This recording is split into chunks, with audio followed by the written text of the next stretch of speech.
My girlfriend announced, "Here, a 47-item marriage requirements list." I wrote "we redone" here on a napkin, and walked out. Days later, she crashed my classroom, billed my mom, and made fake dating profiles. I just smiled because the judge would read everything tomorrow. I am still sitting in my car outside Olive Garden trying to process what just happened.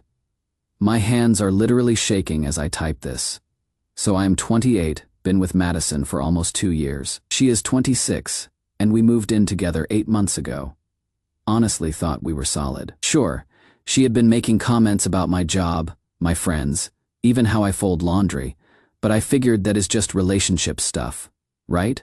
Last night she texted me, "Meet me at Olive Garden tomorrow at 7. We need to talk about our future," with a heart emoji. I am thinking proposal talk. Maybe moving to a bigger place. Something good. I show up and she is already there with this thick manila folder on the table. The kind you would use for important documents after we order. She slides it across with this serious expression. "Before we take the next step, we need to address some areas for improvement." I open it, and guys, I cannot make this up. There is a laminated sheet inside. She literally went to FedEx office and paid money to make this permanent. The title reads Madison's Marriage Requirements, Areas Where Tyler Needs Development. 47 items. 47. She wanted me to increase my teaching salary by 65% within 18 months because my current income was insufficient for our lifestyle vision. Switch from elementary education to corporate law or finance. She wanted me to lose 25 pounds. Join a specific gym she had already called and gotten pricing for.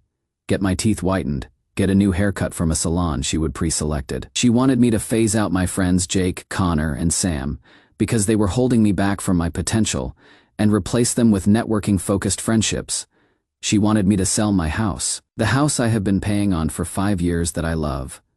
Buy something in Riverside Estates for minimum $800,000. She wanted me to limit visits to my mom to major holidays, only because excessive family attachment indicates emotional immaturity. Gaming reduced to 1 hour per week maximum. Take up golf for professional networking. Learn wine tasting. Enroll in an MBA program by next spring.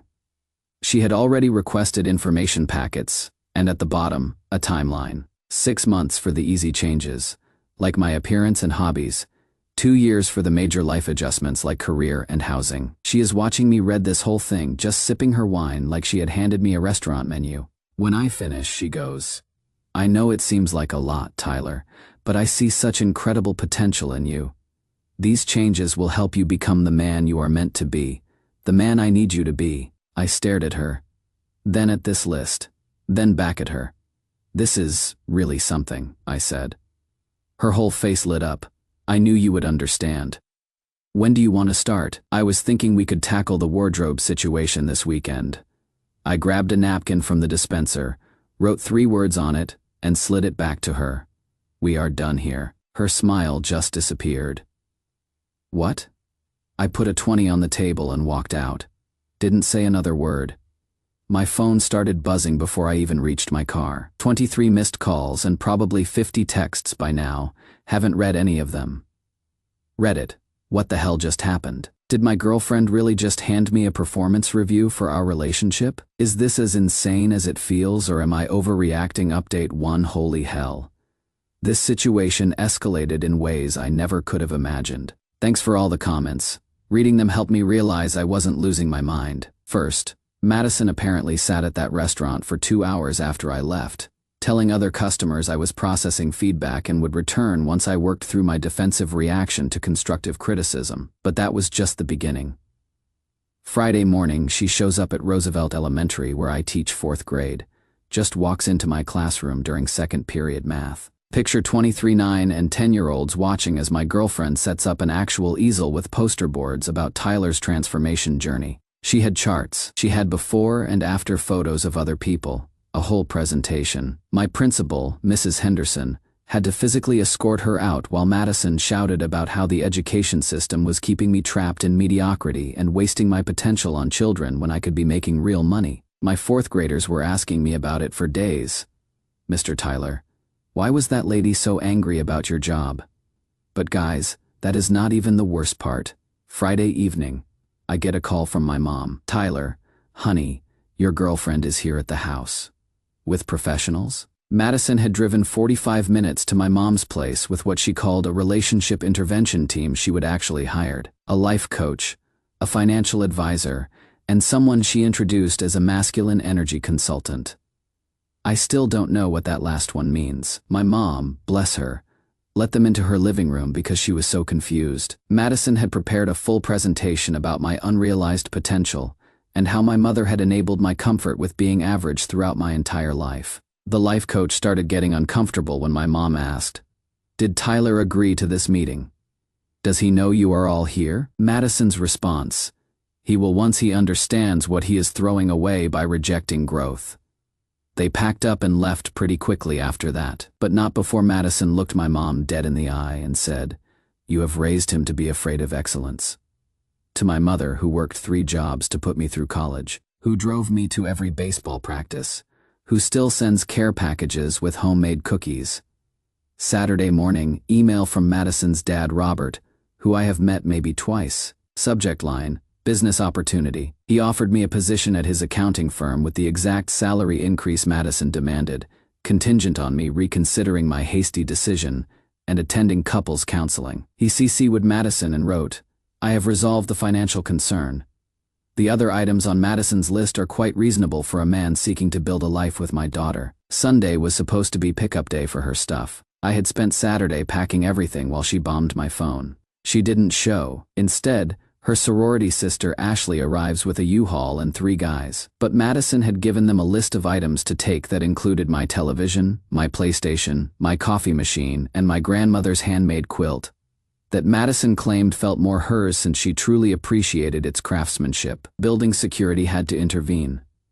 I had to go through every box. Ashley kept arguing that Madison had invested significant emotional labor in improving the apartment aesthetic, so deserved equitable compensation in shared belongings. One of the guys she had hired pulled me aside. "Dude, she told us you were holding all her stuff hostage and being abusive, but you seem totally normal, and she sounds."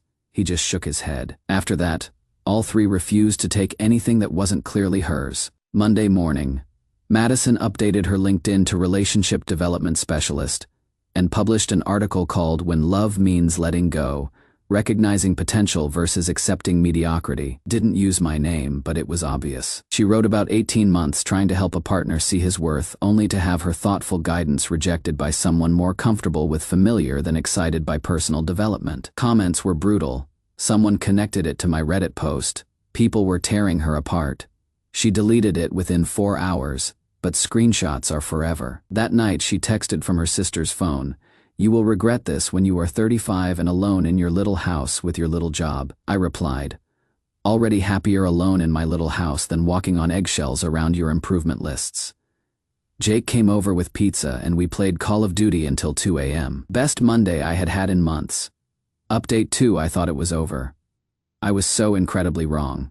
The entitlement reached levels that defy human comprehension. Wednesday, my apartment complex calls. Madison filed a formal complaint for unlawful eviction and theft of shared property, claiming she was a legal tenant despite never being on my lease or paying rent. Under duration of tenancy, she wrote, 24 months total, 8 months physical residency, 16 months emotional investment and future planning.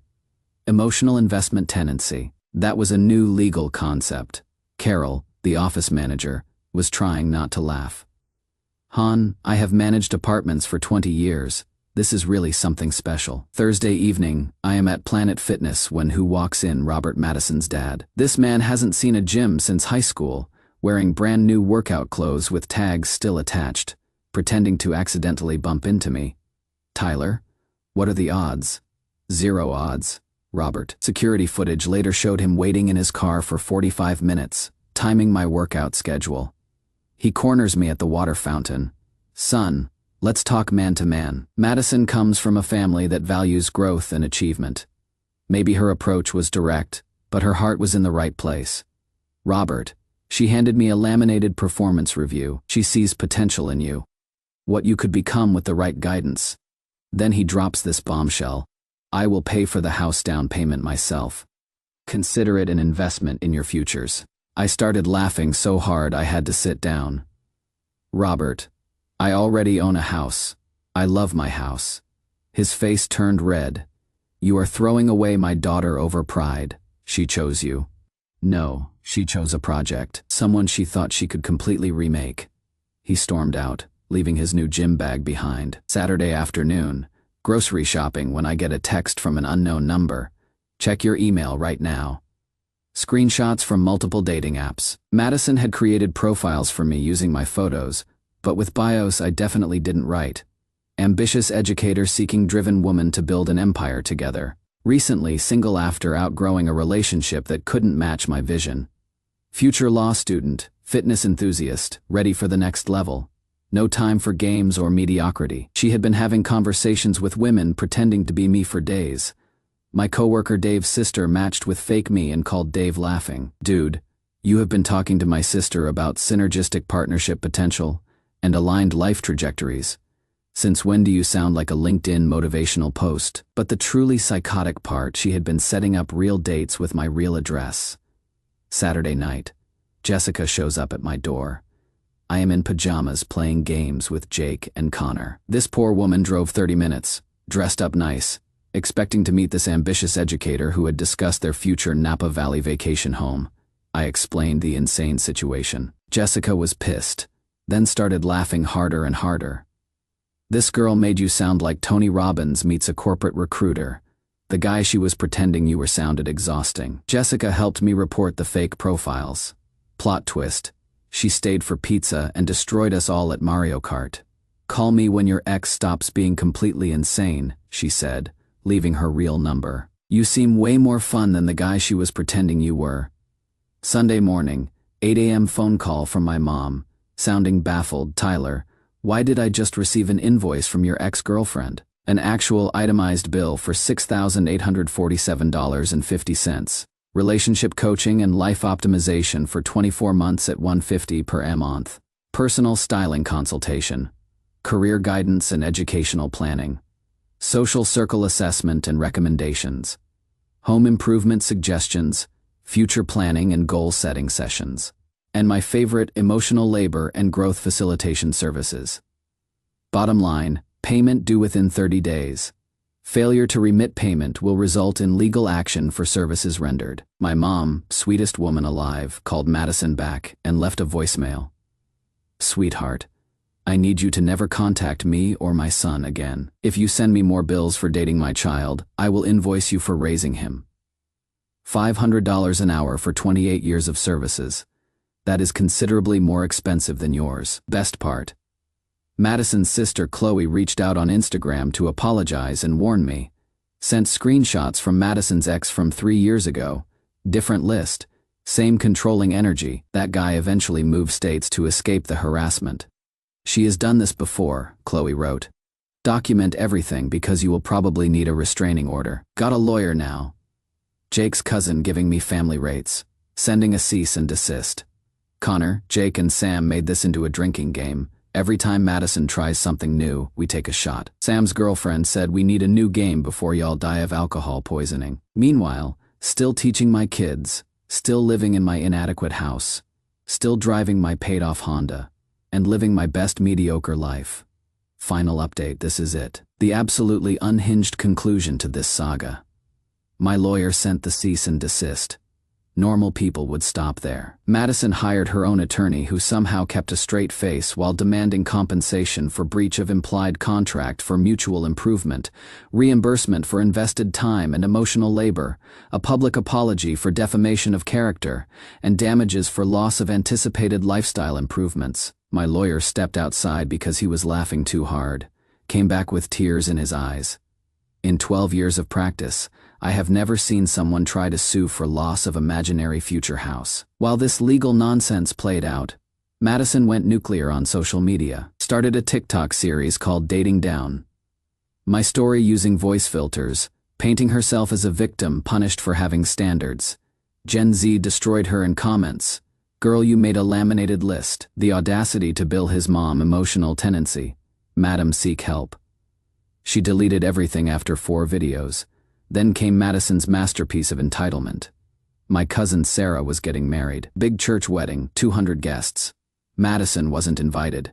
Was explicitly told she wasn't welcome after we broke up. But she found out about the wedding and showed up anyway, in a white dress. Not just any white dress.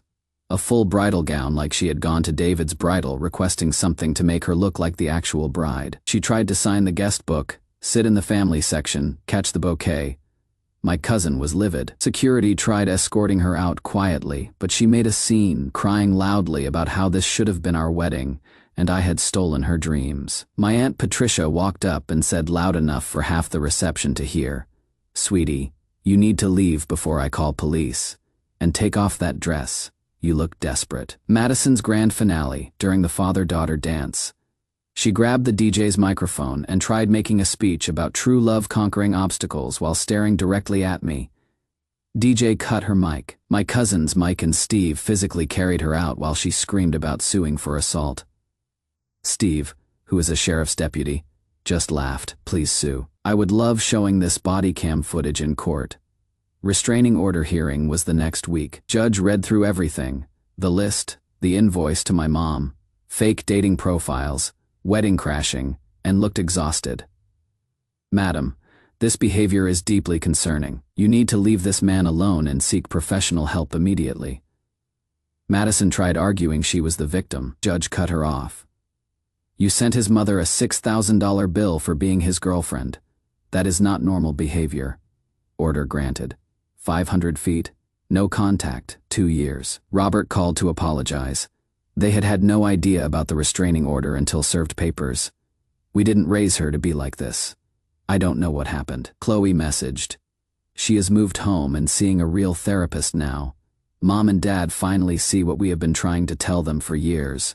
Plot twist, Jessica and I have been hanging out. She thinks this story's hilarious, came to game night, destroyed everyone at Smash Bros, and said my Honda represents smart financial planning. My mom framed Madison's invoice. It hangs in her kitchen and she shows every visitor. Can you believe this girl tried billing me for dating my son? Last I heard, Madison's living at home starting a self-improvement journey. She is making lists for herself now. As for me, still teaching kids who think I am cool because I know Pokemon names. Still hanging with my negative influence friends. Still driving my paid-off Honda. Added a bumper sticker. Adequately average. Connor got it as a joke, but it is staying. Started boxing classes, not for her list. Just figured I might need to defend myself from future crazy exes. The best revenge. I am genuinely happy living my average, mediocre, list-free life. Playing games when I want, visiting mom Sundays, hanging with friends who make me laugh. Madison wanted me to change everything to be worthy of marrying her. Turns out I am perfectly fine being unworthy of someone who sees love as a performance evaluation. Thanks for following this insane journey. May your relationships be list-free and based on actual compatibility, not someone's potential to transform into your ideal person. Peace from my wonderfully adequate life.